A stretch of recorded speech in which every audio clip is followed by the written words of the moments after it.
Let's bow in prayer. We're not really looking tonight for instruction. We're not coming tonight to know how to put our life together.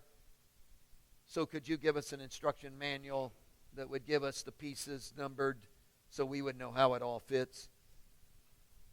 We're not coming tonight asking for ideas or wisdom, or we're not even asking you to fix whatever's wrong. I think, Jesus, what I'd really like is for a revelation of who you are and what you want to be within us. And that would bring all the desires of our hearts. That would change everything that needs to be changed. That would bring the reformation, the revolution, and alter us as we need to be altered. So in the name of Jesus, would you talk to us tonight, and would you reveal who you are to us in this time together? In Jesus' name I pray. Amen. The most significant thing about this story is its context. And we've gone over and over in this context, but we're going to do it again tonight because there's no way to understand. This story comes at the end of this whole series of events that have been taking place all on the Sabbath day, you understand. And it's been a day of absolute controversy and upset, and Pharisees are out to get him, and all of this is going on. And as you see all of this happening, then he sticks this story at the end. And it is the climax of everything that Jesus has been saying in every single one of the controversial situations that he has been in the middle of. For instance, the whole thing starts in chapter 12 with the controversy of the seed of the field, the grain field. And in that controversy, of course, they are all upset because Jesus is breaking the Sabbath day law. At least his disciples are, and he's permitting it. So they're all upset about this. And of course, this was all to the point that they could stone his disciples to death because this is really serious. And Jesus, in talking to them, says, hey, your law is the gigantic fingers in your life that are shaping the whole approach and existence of your being. In other words, everything in your life is being shaped by this one idea, this one thing in your life, which is the law. It shapes, for instance, your attitude. You're looking at the disciples saying, look, see what they're doing on the Sabbath day. Where does that attitude come from? Well, it's shaped, your attitude is shaped by your perspective of the rules and the law and what you should do and what you shouldn't do. And because you have that perspective, that becomes the fingers that literally begin to mold the way you approach things and your whole attitude. In fact, not only does your focus produce how your attitude expresses itself, but it also, your actions are produced by that. See, you're walking around after us trying to find something to criticize us for. Well, where does that action come from?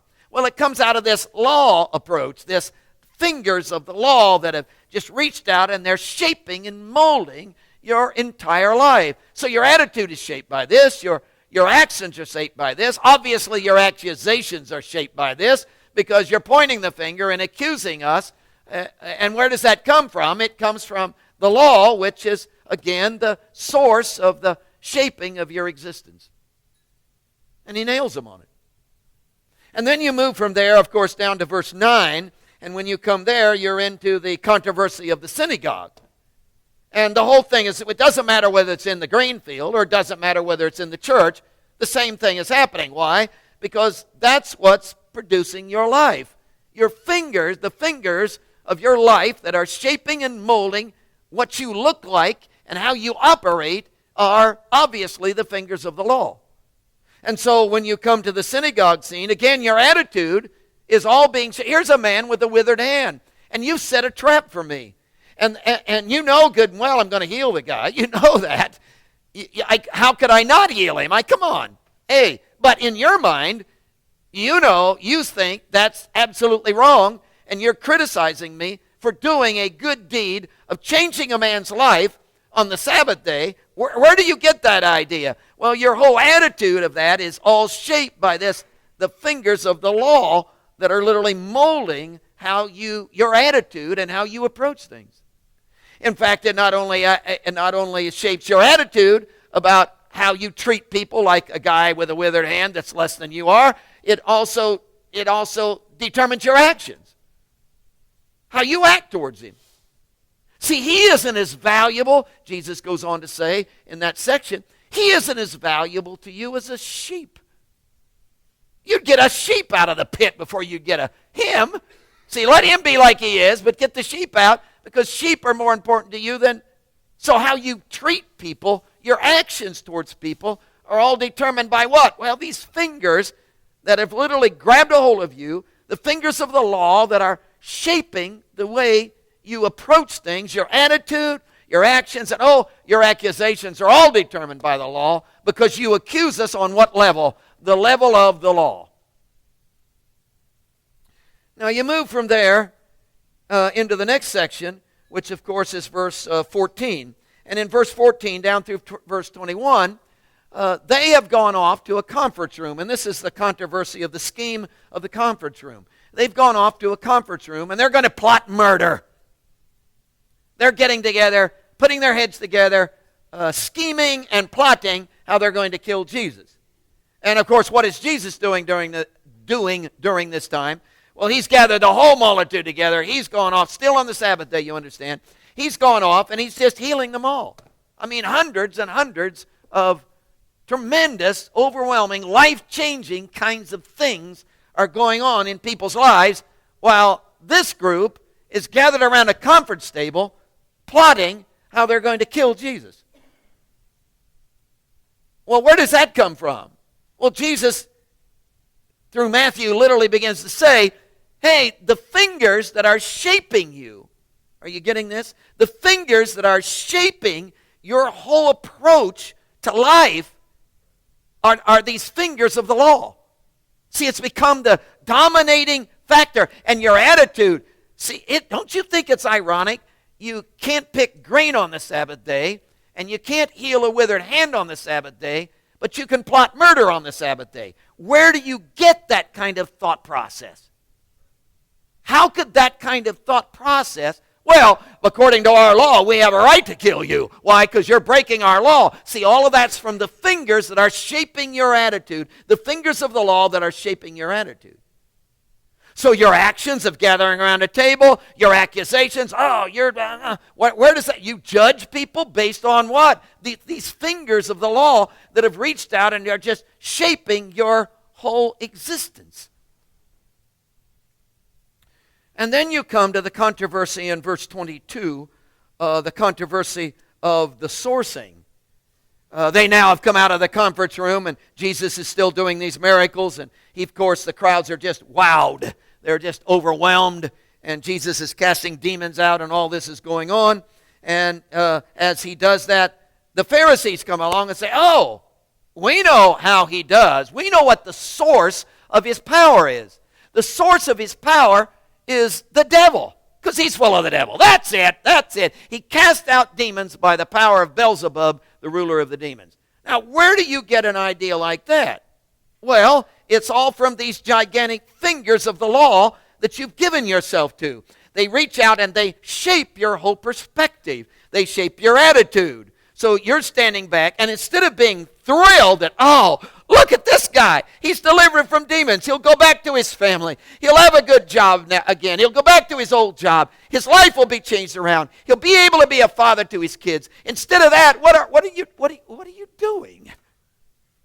See, you're questioning, criticizing. Where does that come from? Well, our law. So the fingers of the law are shaping your attitude. And because in your mind, all the law structure, I've been breaking law after law after law, Sabbath day law, the picking of grain, the healing of a withered hand, I've been breaking all these laws, so obviously I'm not righteous in your sight. So if I'm not righteous, what could be the source of my life? Well, it would have to be the devil.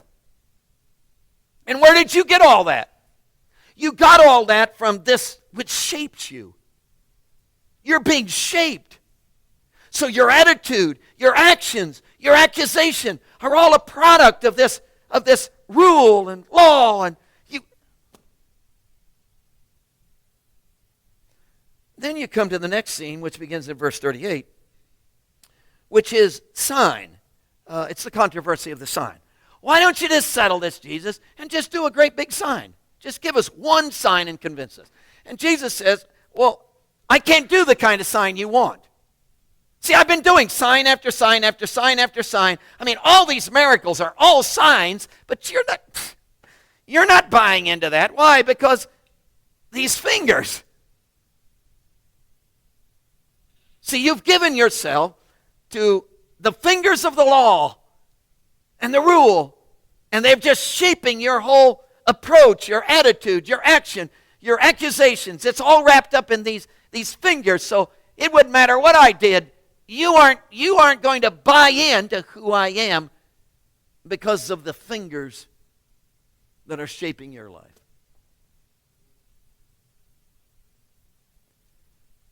And then we come to this story.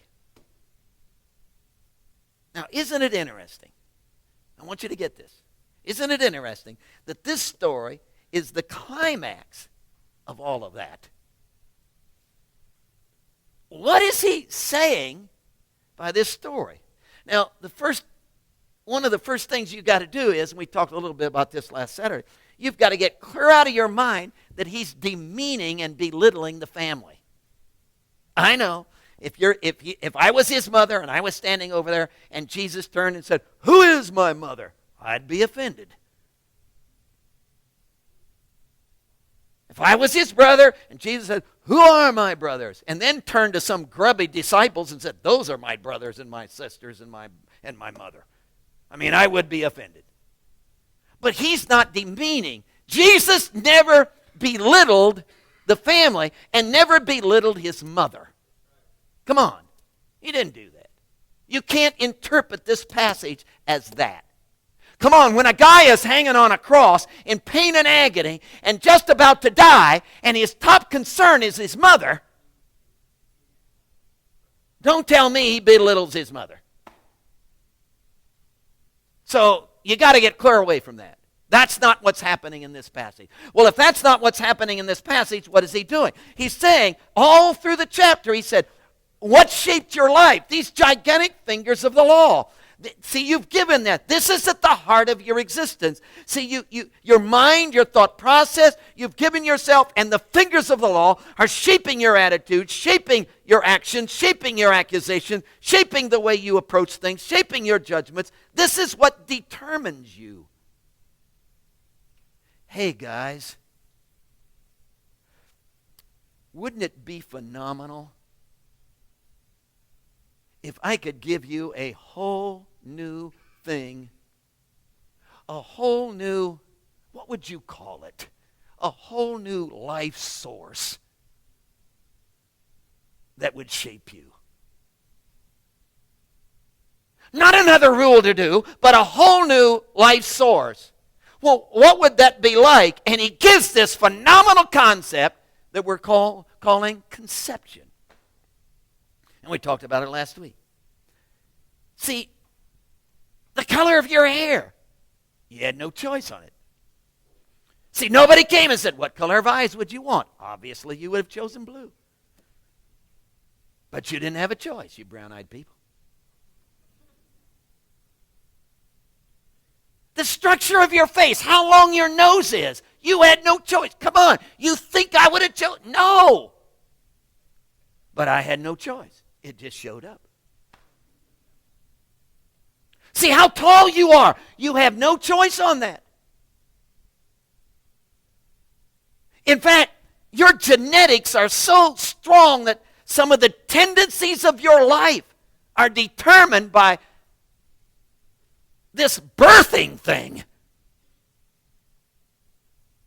And it wasn't just, well, that's the way I was raised.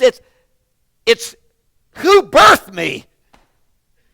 And I got all this stuff in my life that literally is shaped and determined for me. Now, if that's true in the physical, we're talking mother, brother, sister stuff. If that's true in the physical, let me take you into the spiritual realm and tell you, wow, this is all about a birthing thing.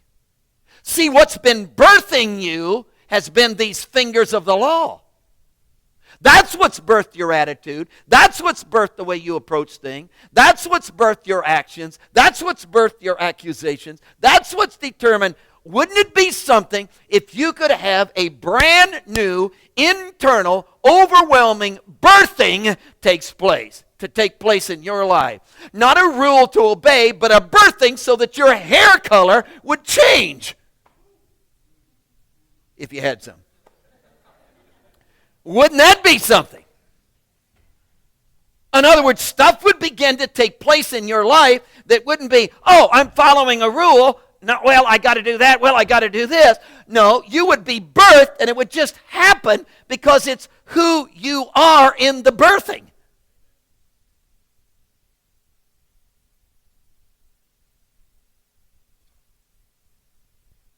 This wouldn't be, well, I'm reforming. This would be, whoa, I've been reborn.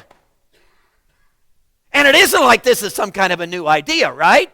Because this is the Nicodemus thing, and we went over that last week. This is the Nicodemus thing. You got to be born from above, man. This is about a birthing from within, not a reforming from without. See, this is not, well, I'll hang around you, and since I'm bigger than you are, I'll whip you into line kind of stuff. This is not, well, I'm your dad, and I'll beat the tar out of you if you don't kind of deal. This is not, I'm God, and I'll send you to hell if you don't. This is not that kind of a deal. This is, whoa, what I want for you is the kind of mother, brother, sister kind of stuff whereby God literally comes to the depth of your life and bursts his life at the core of your system. And out of you there begins to, whoa, where did this stuff come from? Because there's new fingers. Whoa. That would be phenomenal, wouldn't it? And that's what he's talking about. See, you guys have been all wrapped up in the fingers of the law and do this and don't do that, and it's all been an activity out here. And then he climaxes this whole thing with this birthing idea of mother and brother and sisters. And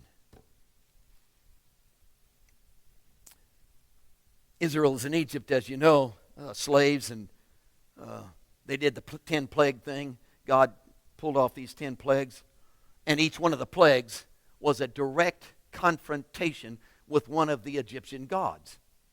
So God, Jehovah, was just whittling away at all the Egyptian gods, just destroying them one by one. Finally came to the last god, which is the God of self and the firstborn and life. So Pharaoh, he claimed to be God, and some people worshiped him as God, and he wanted everybody to. But anyway, so it's the God of self. So this is the last plague. And there's going to be this overwhelming death angel that's going to pass over. And in the midst of this death angel passing over, all the firstborn of every family and down to the animals themselves and the bugs on the ground are all going to die. And instruction is given to the Israelites to take a lamb, bring this lamb into their home. And when they bring this lamb into their home, they'll keep it for, I think it was 7 days, and it'll become a pet. And they will inspect it to be sure it's without spot and blemish. And then they are going to kill that lamb. And in slaughtering that lamb, they will take the blood on that night and put it on the doorpost. You know all of this. Put it on the doorpost. And when the death angel passes over, he will see the blood on the doorpost, and that family will be spared. And they will be saved by the blood of the lamb.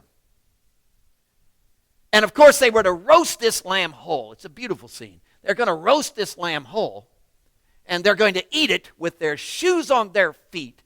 They're fully clothed, and coat on their back, and their bags packed, because when they get done eating and the death angel's passed over and they're done eating, Pharaoh's going to come and say, "Get them out of here!" And they're going to be packed and ready to march. And the lamb from the outside, blood on the doorpost, has protected them from death. And the lamb on the inside is going to be the nutrition and the energy by which they're going to march out of slavery. It's tremendous symbolism. So they're on their way. You know where they were 50 days later? They killed the lamb, put the blood on the doorpost, ate that thing. 50 days from that time, Pentecost. Pentecost means 50. 50 days later, they're at Mount Sinai receiving the law.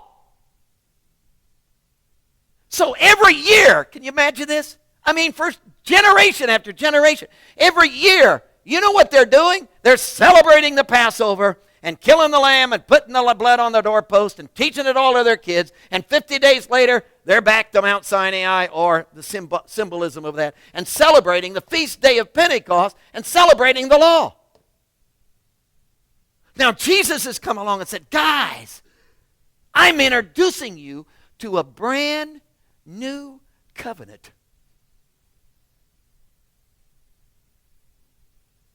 Can you imagine? The high priest is in the Holy of Holies on that Friday afternoon. They're celebrating the Passover.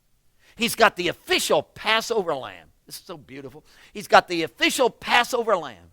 He's got his knife. It's about pushing 4 o'clock probably. He's got his knife. He's reaching out to slit the throat of that lamb. And as he slits the throat of the lamb, Jesus is yielding up his life and dying. And the lamb that all of this was a symbol of has literally taken place in death. And 50 days later, you know where we are? Pentecost, the outpouring of the Holy Spirit. And all the old structure, what that was a symbol and a shadow of this new thing. Jesus is saying, guys, who is my mother? Who are my brothers? Who are my sisters? Listen, don't you understand? This is a whole new birthing that God, through Jesus, has birthed a whole new breed of humanity and literally instigated and is going to pour the Spirit of God within the human life. And we are going to be birthed from the inside out. And our hair color and the way our face is structured and the length of our nose and our height and all of this is going to, the very action of our being, instead of being determined by the fingers of the law, are now going to be determined by the life of the God who lives within us.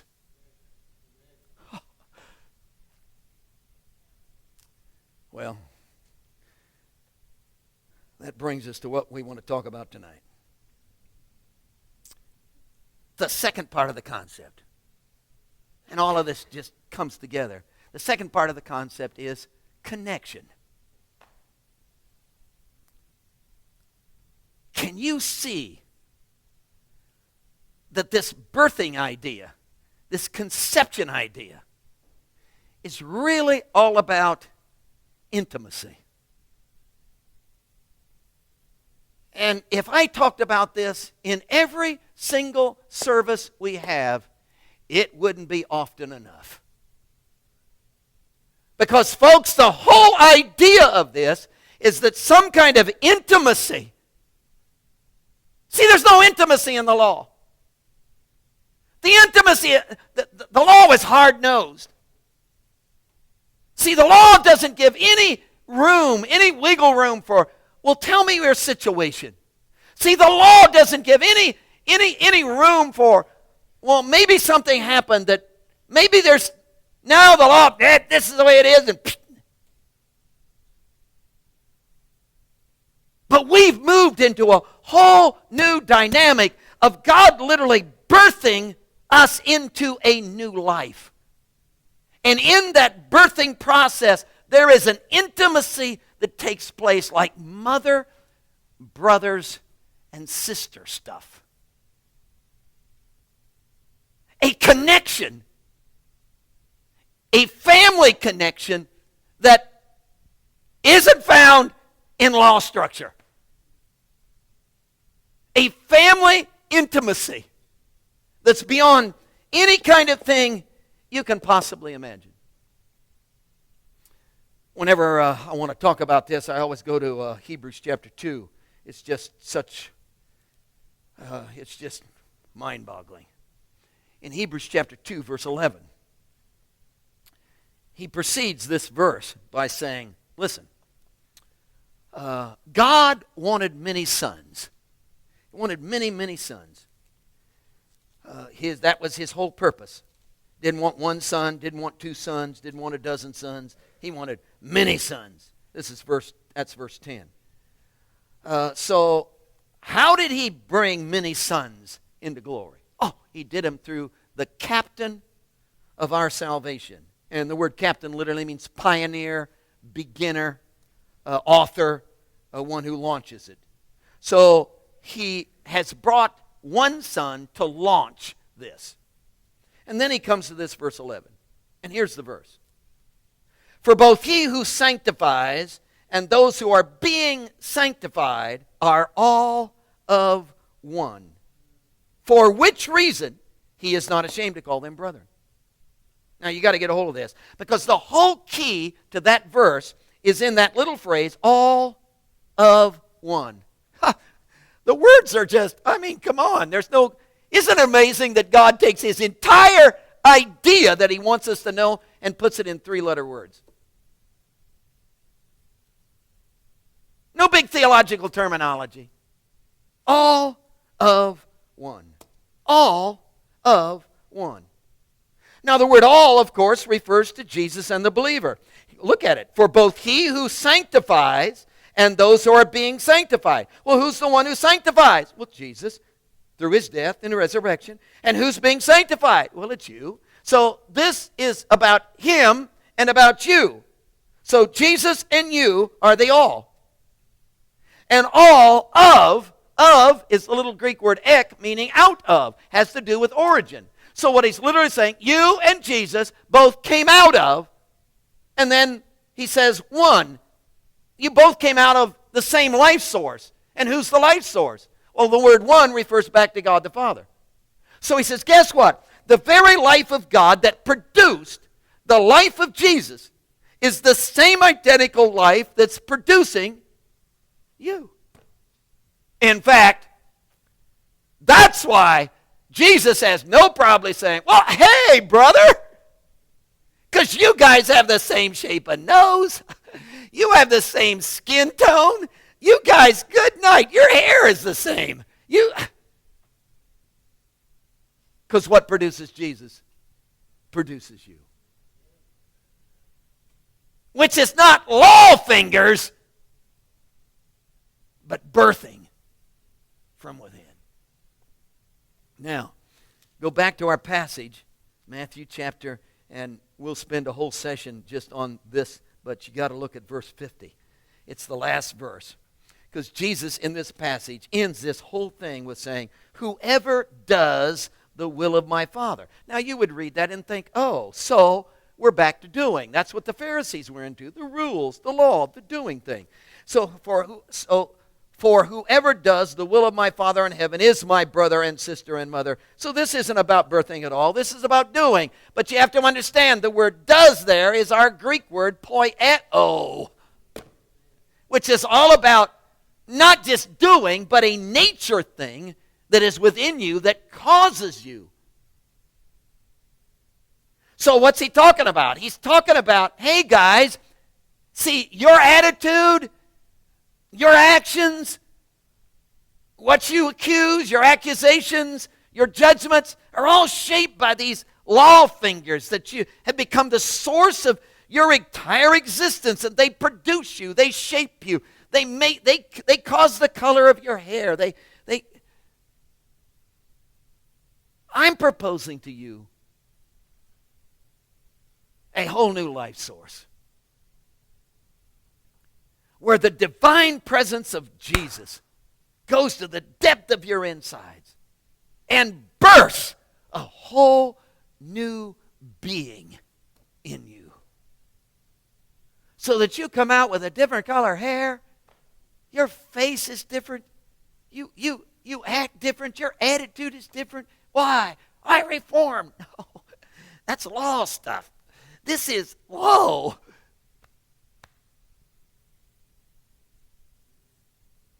Where instead of saying, well, I know what I ought to do, well, then why don't you do it? Well, I can't.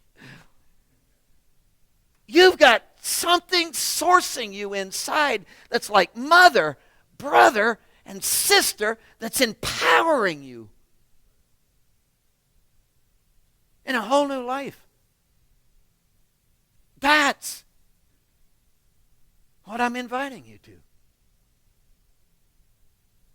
Wouldn't it be awful to design an entire Christianity that nobody can live up to? And we're just a bunch of people who are in a recovery group every Sunday morning. And we all come and, well, how'd you do? Not too good. Blew it again. And we all moan and groan, and I'm an alcoholic. I'm this, I'm that. I get angry. I this, I that, I the other. Well, and we all just, who would want to come to that kind of a gathering? On the other hand, wouldn't it be something to come to a gathering where, wow, there's victory proclaimed. That you can be what you ought to be. You can live like you ought to live. You can. Hey, you can have the attitude you ought to have. Well, how am I going to do that? Well, you're not. It's going to be birthed in you. Birthed. Oh, Jesus. Birth your presence in me.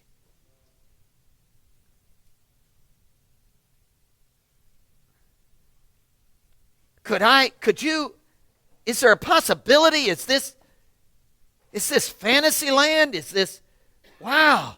Could you, dear Jesus, the Spirit of Jesus, could you actually come to the depth of my inner being and literally birth, born from above, birth your life in me that would literally be the fingers, new fingers in my life that just shape my whole approach, the way I think, the way I look.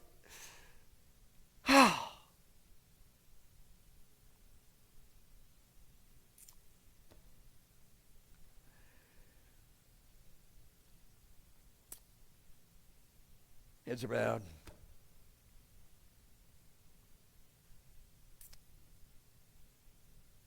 Well, I'm trying, preacher. Well, how's it working out for you?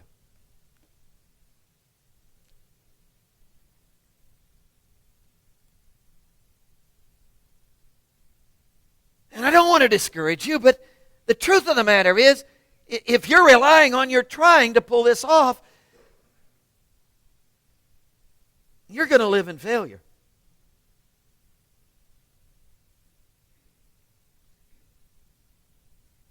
Would you be open tonight to an invasion of your life with someone beyond yourself?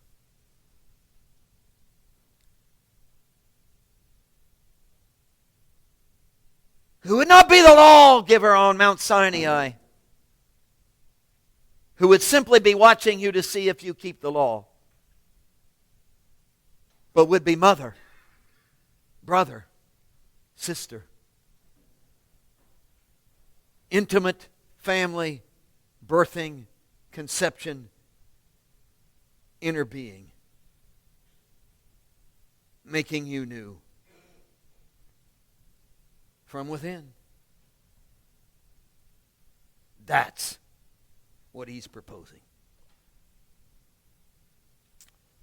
So, hey, no pressure tonight, but just while we're bowed in prayer,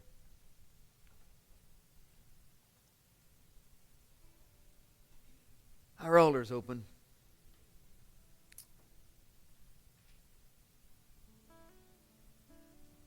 The birthing place is here. Oh, how he wants to fill you. Oh, how he wants to indwell you. Oh, how he wants to be the fingers of your life that shape the way you exist, approach things. Come on. Oh, how he wants to indwell you. Birthed by God.